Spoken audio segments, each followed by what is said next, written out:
Well, I think, although the teaching on consumption standard is quite simple, but because it has a deep social impact, it is worthwhile for us to think a bit more about this. What about today? We talked about the clothing system of the ancient time. What about today? Is the system of rights still effective in modern society?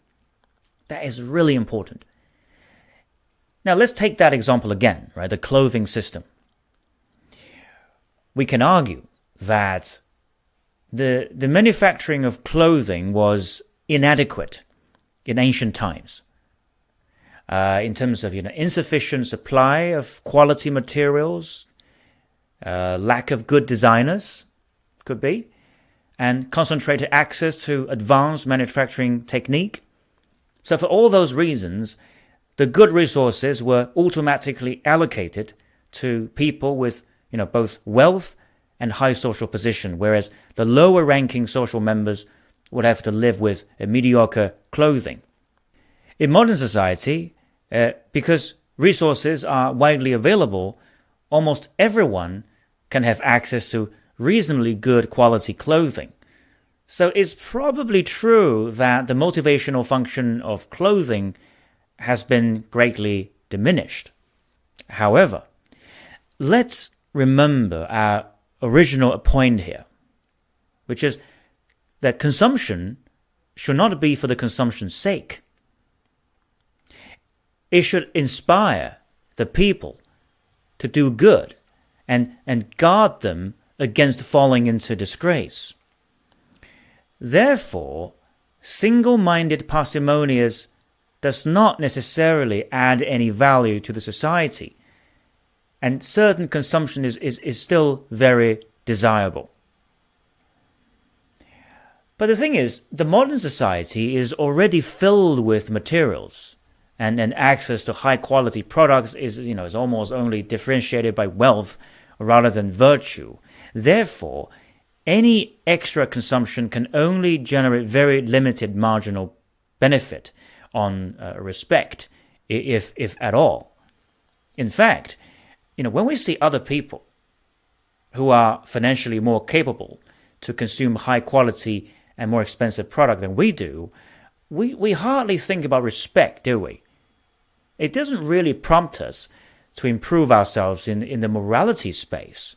But in contrast, it triggers a sense of envy, even jealousy. So the problem is we can no longer go back to the color system. In fact, we have no system, absolutely no system to mark personal distinction. So how do we put Confucius' system of rights into practice and suit the modern society? That is an extremely important question.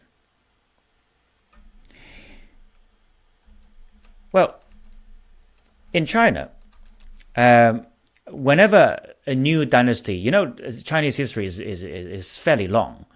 It's a continuous civilization with 5,000 years of history, with many, many dynasties. So whenever a new dynasty or government is born, the establishment of a complete system of right for the people is always the first and foremost project. And for this reason, if you look at the history, it never took longer than 5 years for the society to stabilize and prosper again after the change of regime. The Book of Rights says, when establishing states and governing the people, education and instruction must be made a primary object. So this has been the case in China for 5,000 years. Now, the important thing to realize is that the essence of the system of rights is in fact education. It's a form of education. The reason why all of the ancient sages are worshipped for hundreds of generations is that their teachings transcend time and space. We say that Confucius is a sage's teacher because his teachings enlighten people from the heart. And meanwhile, all of the great Confucians and officers, they had made great contribution to the society, all started from self-cultivation. Therefore, even though, we no longer have the luxury of the convenience to inspire people simply through dress code and color, we still need to teach people the importance of virtue. And more specifically, people must know that living a high life without comparable virtue and personal quality is a shameful thing to do. In other words, people should develop such a dress code and color system in their own mind.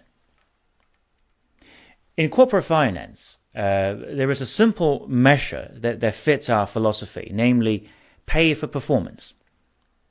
Every penny paid to the management must be supported by shareholders' return. But in a more general social setting, the performance refers to personal contribution to the society in terms of both material production and virtue. A virtuous person can influence many people in a positive way. When we face the choice of living a luxurious lifestyle, when we need to ask ourselves, do we deserve that? What kind of example am I setting for my fellow citizen? More importantly, for a leader of a country, personal behavior and virtue would have an even wider impact on society. So these are all very important self-discipline that needs to be revived in today's material and consumption-driven economy. Thank you.